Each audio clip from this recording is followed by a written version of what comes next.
Rydberg atom-based RF sensors.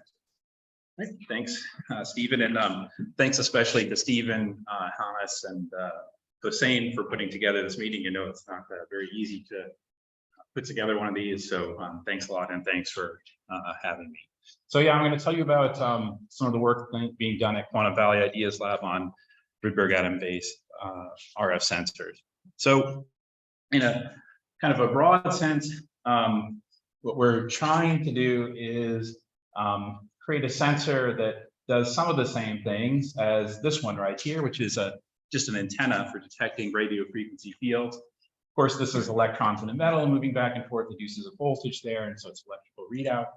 What we're going to do is replace that with a container, a vapor cell filled with alkali atoms, and then read out using two laser fields. So two laser fields here, what we call probe and a coupling. Laser field actually prepares the atoms so that they're sensitive to radio frequency fields that are incident on the cell. And then the information about the RF is carried on this probe laser, which is detected on a photodetector. So each of the atoms in the vapor cell is actually its own little sensor. And the other thing that's kind of important is this is optically read out, and then this is a dielectric container. So there's no metal here, which makes a big difference when you compare it to here. So this is an example of a quantum technology, and maybe one of the things that you should keep in mind throughout the talk is that it's not really just the sensitivity of improvements of this, although this can in principle be quite sensitive, and a lot of the groups that will talk here about this, and you myself will be showing things that imply that this can be as sensitive this or greater. But this is a different technology, and so it has different advantages. And so I'd like to kind of emphasize that when we talk about quantum technology, it's not all just, and especially sensors, our preconceived kind of notion a lot of the time is that something's going to be more sensitive. That's not really the case. Quantum technologies can offer new functionality as well as sensitivity improvements. So what are the advantages of this? I mentioned a few of them. Kind of one that's important is that in a certain regime, it can be self-calibrated. That means that the measurement is really just linked to fundamental constants and properties of the atom. That means that it's stable and reproducible. In principle, this thing could be a primary standard for RF, which then would allow everybody to kind of have this so-called kilogram in their own lab. Industrial people could have that and calibrate their RF equipment. This thing can be made small. It can sense at sub-wavelength because the atoms are each a sensor. It's more electromagnetically transparent than antenna. This is very important. It has a very broad carrier bandwidth. You can have polarization discrimination, and there's kind of a few other things, but these are the most important advantages that we think that the technology has. So how does it work? Well, we use electromagnetically induced transparency to get a sub-Doppler signal in a vapor cell. So this is a room temperature technology. And in one regime, when the RF is incident on that sensor with the atoms in the vapor cell undergoing EIT and an RF field resonant with another transition or near to resonance, we end up splitting that spectral line, and then just this is Autler-Townes splitting, and that frequency then is related to the electric field, which you can determine by inverting this equation. And you have here fundamental constants, which are now have exact values, your measurement right here, and then properties of the atom, which is in the dipole moment. So this is kind of the self-calibrated regime. You can kind of see that the signal is linear there in the electric field. There's another regime, which I'm going to talk a little bit more about in all optical sensors of this nature, where even if you can't resolve the splitting here, you can still sense the electric field by a change in the EIT line shape, mostly its amplitude. And we've done recently a lot of analytic work in this area. And I'm going to talk not about kind of the details of what that implies as far as being able to maybe extend this into a regime where you can make near self-calibrated measurements, but more of how to view this technology. So to give a little bit of insight into what's happening in the atom as we would set it up to sense these radio frequency fields. So this is kind of a picture of that, and then it's going to also lead into the next part of my talk, where I'm going to talk about a new kind of readout method where we would get ultra narrow lines and the work that we've done there. I'll direct you to this equation here. So the fundamental measurement here is the absorption of the probe laser. So it's the absorption coefficient that we're measuring, or that we're going to extract the information from.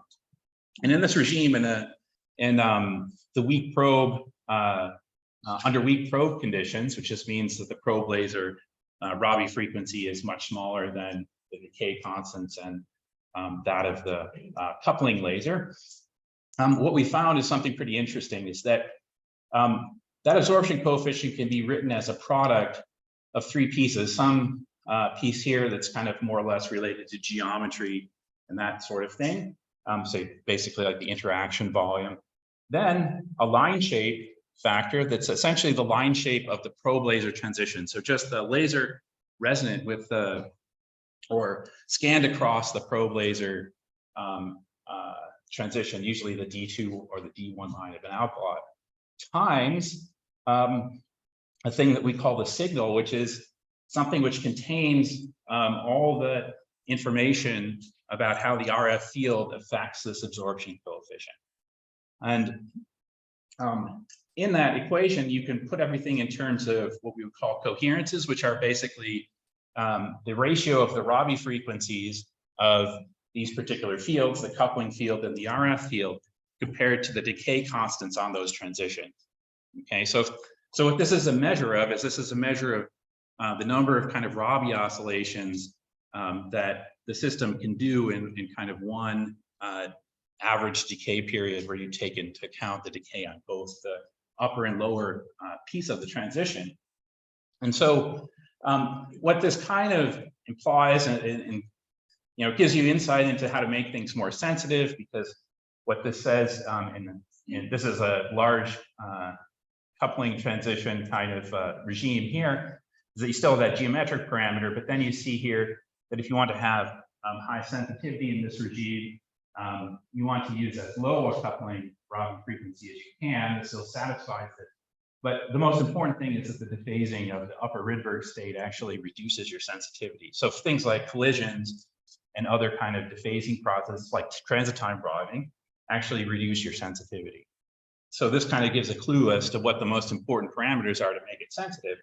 But going back to what I said on the prior slide, I think that the implication here is kind of a conceptual one, where what you're really saying is that with the laser field, you're making kind of a new atom, right? You're dressing the atom, you're making a new atom that now is sensitive to radio frequency fields through this term. So you're not really, so now I think what this does is it gives you a better conception of what's happening, is that we're sculpting the atom to receive those radio frequency fields, and we're trying to sculpt in a way where we can make it very sensitive. Now, what's the implication of the Linewidth and just EIT in general? This is basically just EIT absorption. And this is a kind of a curve that most people familiar with EIT understand. This is including Doppler shifts, and this also looks at the wavelength mismatch between the coupling laser and the probe laser. And basically what it says is that the coupling laser wavelength needs to be shorter than the probe laser wavelengths to get a good EIT signal. And so that's what's plotted here for a couple different coupling laser Rabi frequencies. I think it's like 5, 10, and 20 megahertz. And if you just looked at this to see, oh, well, EIT signal big, that means big signal, you wouldn't really get the right answer. And you would kind of maybe even try to look for a better kind of ratio here, okay? But where does the Linewidth come in? What I plotted over here, this is the derivative of alpha with respect to omega RF, but normalized by these kind of geometric factors. So it's a logarithmic derivative. What it shows is that the narrower the line width, the better your compensating Doppler. Basically, the closer you are to matching these from this kind of side of the curve, the more sensitivity you're going to get. So this is a curve that looks at sensitivity as you change the residual Doppler shift, which dominates kind of the line width. This also says that you need to kind of minimize the dephasing processes. So that's the whole game in this field, really. So we actually analyzed this for a bunch of different conditions. T equals 0, which is kind of like a magneto-optic trap, matched wave vectors, and finite temperature and wave vector mismatch. And the absorption coefficient kind of has the same form in all these different cases. I'm not going to go into the details there. But what's interesting is that when you take into realistic kind of conditions, this is actually the most sensitive. You don't actually need a magneto-optic trap. The size of the magneto-optic trap is limited. You can get a lot more atoms in the wave vector matched case, so you can get higher sensitivity in a thermal vapor cell than you can really with a magneto-optic trap. So that's the other lesson here. So to actually look at making this more sensitive, we came up with a new scheme, which involves 3 photons where we would have wave vector matching. This is kind of the traditional scheme that we would use for cesium, and it shows kind of the Doppler limited line shape that you can get there, which is around 3.5 megahertz. This might be a little bit broader than that, but it's close. And of course, this is kind of the typical on the tabletop setup that you would use. So this is actually what you get in comparison if you use this scheme here. And this is because if we actually co-propagate this 895 laser and this 2.2 micron laser and counter-propagate a 636 laser going through this 9s state, we get a lot better wave vector matching, and we can actually get down to kind of line widths that are comparable to what the decay rates of the Rydberg states are. And you can kind of see the dramatic difference right here. This is actually experimental data using this 3 photon. This is actually, pretty good data using 2 photon. And so this one is not even limited by how well we can do. It's limited more by things like transit time broadening and collisions in this gas. Another interesting thing is this line is Gaussian. When you actually go to this new scheme, you actually get a Lorentzian line here. So that means that this is no longer limited by the Doppler or residual Doppler broadening in the gas. Right, here's some more data. I'm not going to talk too much about it. You can see line shapes, but we can typically get below 200 kilohertz here. Usually run the experiment somewhere around here. And actually, it's quite interesting to think about this, right? This is close to what you would get in a magneto-optic trap if you were running it, right? So this is in a thermal vapor cell, and you're getting line widths that are comparable to those in an ultra-cold system. We can model this line. Again, it's Lorentzian. This is a case where we have 190 kilohertz line.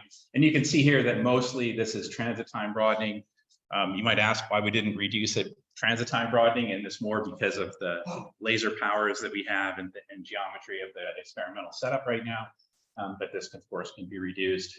The laser line widths, these are probably overestimates, but you do have to have kind of good lasers over long periods of time. This isn't instantaneous line widths. These are over kind of like hours line widths. Okay, so that's one of the areas that we kind of pursued to try to learn how to make this better. When we actually do our readout, because we're also thinking about commercialization of this, we're not thinking about doing modulation schemes to actually read out these very small signals. When you're thinking about reading out these small signals, you're thinking about communications and radar applications. So you're thinking about reading out pulses, and that's pretty hard to do for example, FM or AM spectroscopy if you want to read out pulses. So what we did is we developed methods actually for matched filtering, where you just feed the photodiode signal into an FPGA, and then we read out the signal there. Now, this has been done for years, but the difference here is that you have to realize that the atoms actually process the signal first. So they see the RF, they respond to the RF. So in the matched filtering, you don't take into account what the RF pulse looks like right here. You take into account how the atoms change the received pulse. So how do they signal process the pulse? And there's a lot of things that go into that, like the transit time broadening, the decay rates, the vector mismatch between the lasers. Because you can see here, this is the square RF pulse that was sent. This is how it was received under these particular conditions in this experiment. And you can also see that if you use the correct matched pulse, you can increase the signal to noise by quite a lot. This is just using what you know you're supposed to be receiving.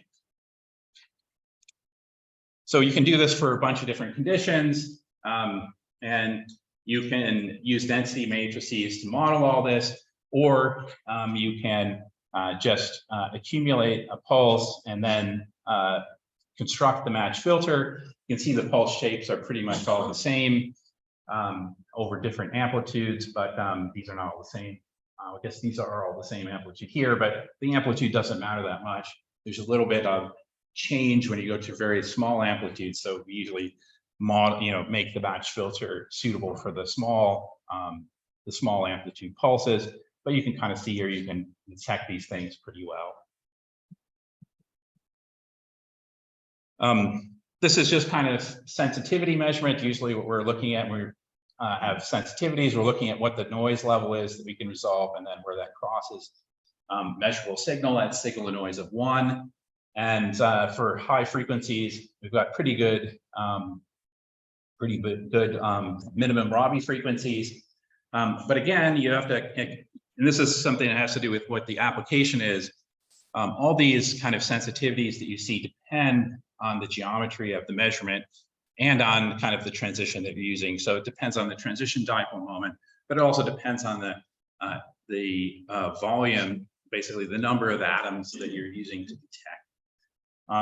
So currently what we're trying to do here is we're trying to improve this by quite a lot by building up a laser that can actually amplify, or it's basically an amplifier that can amplify this 2.2 micron light, so that we can get a lot higher powers there and use bigger volumes, and then our sensitivity should be increased by quite a lot.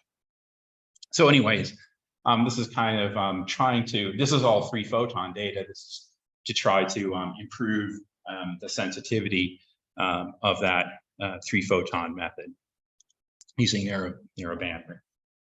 So that's kind of the optical setup in the quantum optics of this sensor. Now, the other piece of this sensor is actually the vapor cell itself.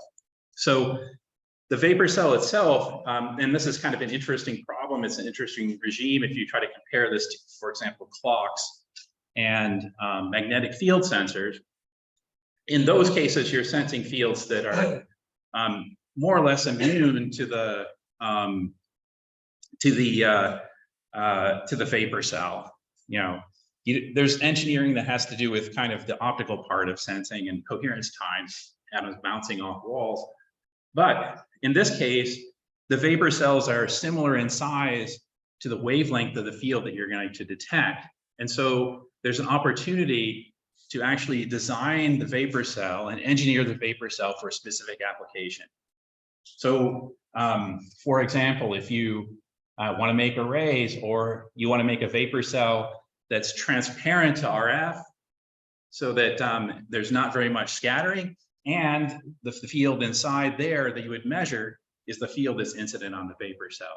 Even though these are dielectric and they're highly kind of transparent compared to a metal, they're still not completely transparent.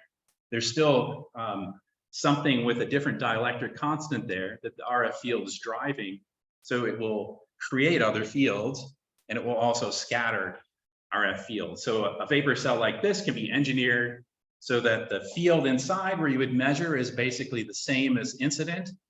And then also that it has a very low scattering cross-section. In fact, this vapor cell has a scattering cross-section that's several orders of magnitude less than its geometric cross-section. There's also other problems in here, bonding, making three-dimensional structures, and things like that that you can do, tricks you can play. So it's also in this particular game, you also need very low vapor pressures because the background vapor pressures, because the Rydberg atoms are fragile. So you have to do better in the background pressure than for magnetometry cells or for generally clock cells, although state-of-the-art clocks also suffer from this problem. So we've been able to do that, and we've been able to do that, get these kind of nice vapor cells by actually some modeling, but also measuring inside the vapor cells what the fields are. And so each of these points is a field measurement, and this shows kind of like what the RF field is inside that vapor cell. And so you can see that it's not the same everywhere, so you might not want to measure at some arbitrary position. You need to choose the position you would measure at, and you want to actually structure this vapor cell so you get a bit better response. This one is basically just a plain old solid wall vapor cell, so it's not as good as the one I pointed to in the last slide.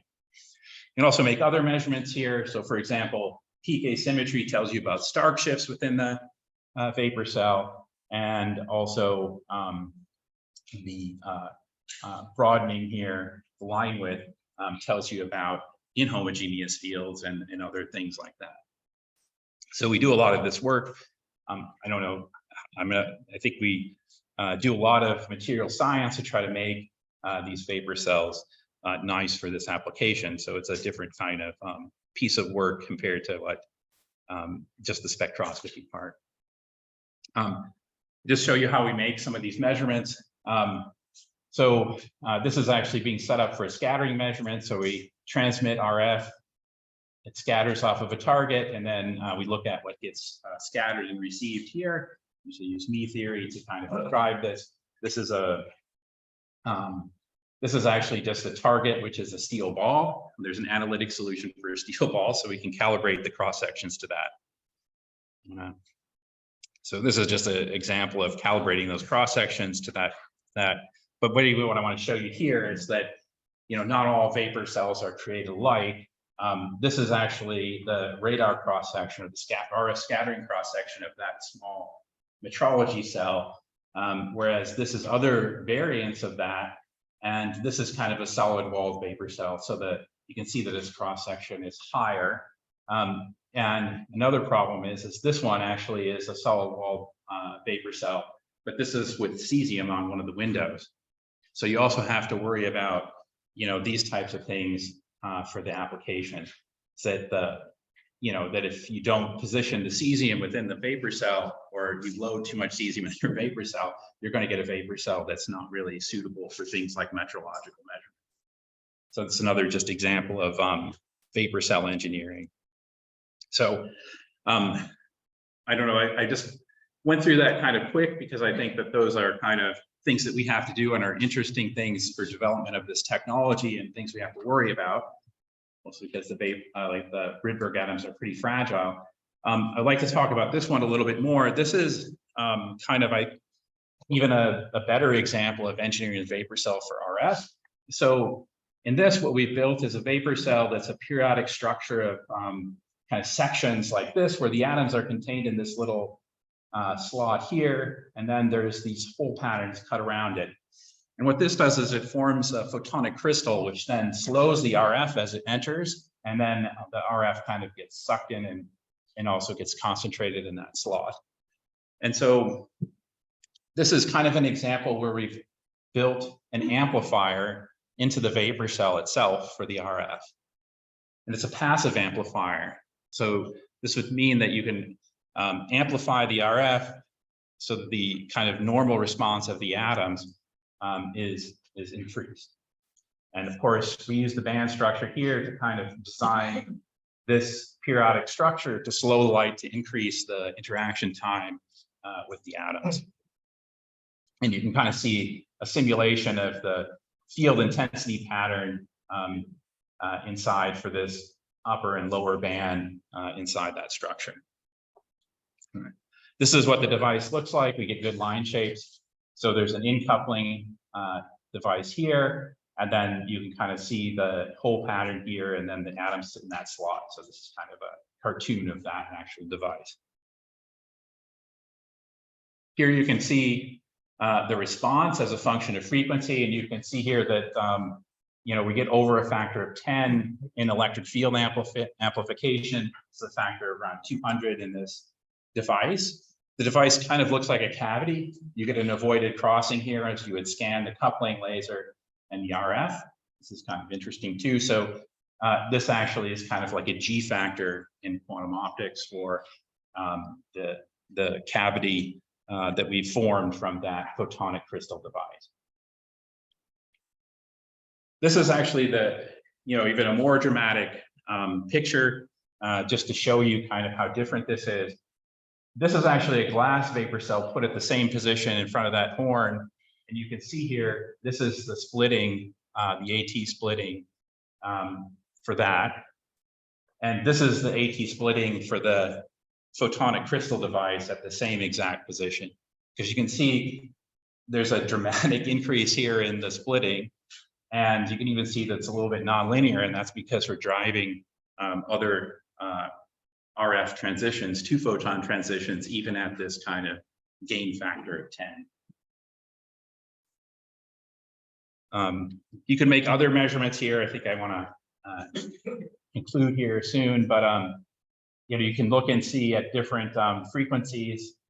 You can measure what the field distribution is inside of this. So this is a device that has a standing wave in it. Doesn't have to be a standing wave. You can make a traveling wave, but this is experimental data. It agrees very well with the simulations here. And you can kind of see that the design matches the, from the electromagnetic simulations, matches the experiment pretty well. I won't go into that. You can see the group delay. I will say we have worked to design new structures like this and are working on them right now that actually have, order of magnitude more gain, and we haven't used some of the other knobs that we still have, like to implement a cavity around it. This would be just like a build-up cavity for the RF. This device is actually a traveling wave design, and you can use higher epsilon materials to actually get this. So you can localize the field in here and slow it and get even more amplification. We think we can get another order of magnitude in here by some of the design features, and then also actually implementing a cavity in here. So that would be actually, in power terms, that would be a 60 dB amplifier built into the actual vapor cell itself, which is, I think, pretty fun to imagine. And it's a great example of thinking about this technology and then trying to find what has to be done to actually make it suitable for certain applications. So this, of course, is a narrowband device, so you sacrifice this broad carrier bandwidth, but for some applications, you don't need broad carrier bandwidth. You just want very high sensitivity in a whole dielectric package, and that's kind of what this is for. So I just would say recently also, like many other people in quantum technologies, formed a company here, the board of directors, and then the CEO. And this is kind of other work that we've done. So, we kind of have our packaged lasers, everything that would be on the optical table to do these experiments, into a reasonably small form factor, and then very tiny fiber optically coupled sensors, either kind of in a more standard format or these kind of specialized metrology cells, which have high transparency. So with that, I guess I'll conclude with my kind of summary here. I showed you the collinear setup. I showed you that this actually improves the line width quite a bit. It also improves sensitivity. The line width obviously helps with this Autler-Townes regime. It extends it. And we have extended by more than 18 times. I showed you some of the signal processing work that we've done. But mostly, I think that I showed you a lot about engineering a vapor cell, so I've kind of shown you all kind of 3 elements that go into the technology, and that this is kind of a opportunity. Can be the vapor cells in this technology can be challenging, but it's also an opportunity to kind of optimize things. And then with that, I guess I conclude with this is my team, and also thanks to all the people who have supported our work. So with that, I guess I'll end and take some questions if there aren't.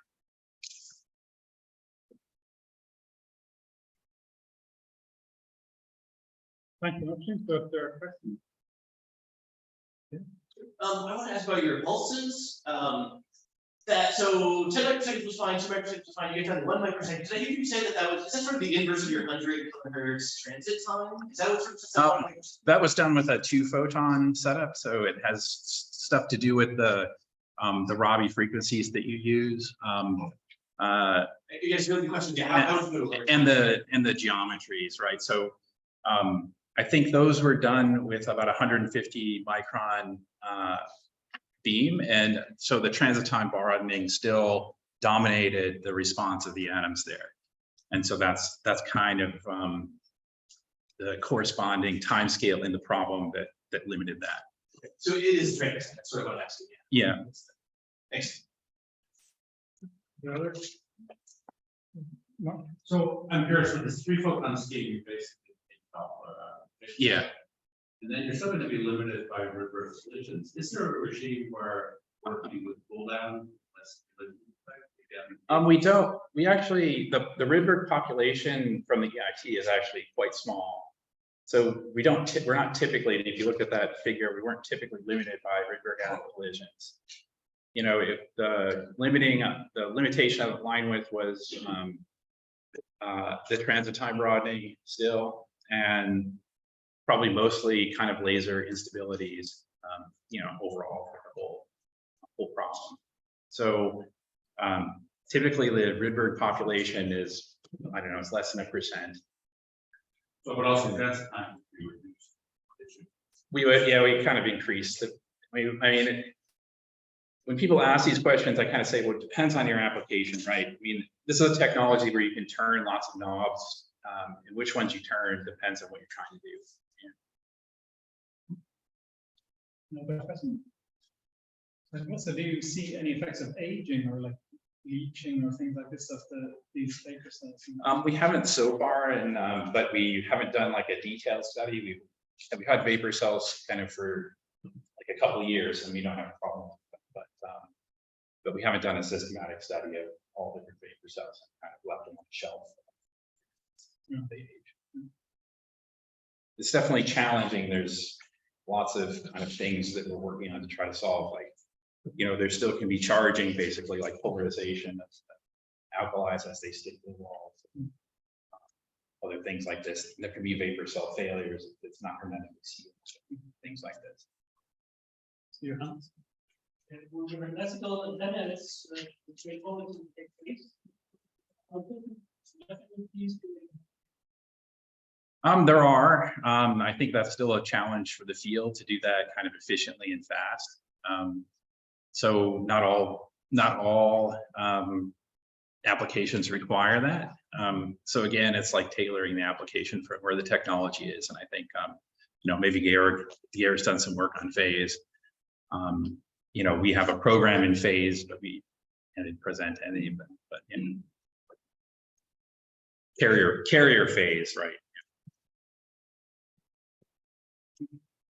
Yeah, in the 3-photon scheme, the intermediate step, I think if you increase the power and show them lots of broadly, but I wonder if you go to the really high power where that intermediate laser becomes a resting laser and you part out the sound split at the middle left, then you take that away and you get. I mean, that system, yeah, it has like a lot of things like that can happen. So you can get, you know, absorption or transmission on the upper transition, depending on what the powers of the lasers are, but also depending on what their detunings are, right? At which states you might adiabatically eliminate, you know, so you could play with a lot of the parameters too. Yeah, so you can get stuff like that. Yeah. Good. That's the good luck in that. So for the sequel of that system, so Uh, those So I think, I guess I like in K, I mean, I think we can get to right now if the transition we're on like 50, if the calculations say like 50 some kilohertz. So that's kind of in kind of residual Doppler, how much there is left. It changes as the, yeah, I think for like applications, angle tuning is not so great, you know, right? We want to kind of have something that's robust where the lasers are fixed with respect to each other for the optics rather than kind of tuning something. There are effects here with tuning, and also to get those line widths, you have to work pretty hard to make sure that your wavefronts are kind of more plane wave, right? And what I would say is we would just accept the kind of Doppler mismatch for collinearity of the lasers. You can see effects like this, and some of the line shape kind of perturbations that you saw on the slide a little while ago are because we didn't think we were completely collinear in that case. But, I mean, I think it's quite interesting to say that you can get like, you know, 100, I think the best has been like 170 kilohertz line width in a vapor cell. You know, it's kind of interesting. You'd normally think that you have to have cold atoms to do that. Okay, so maybe we thank Jim then once more and we move on then to the next.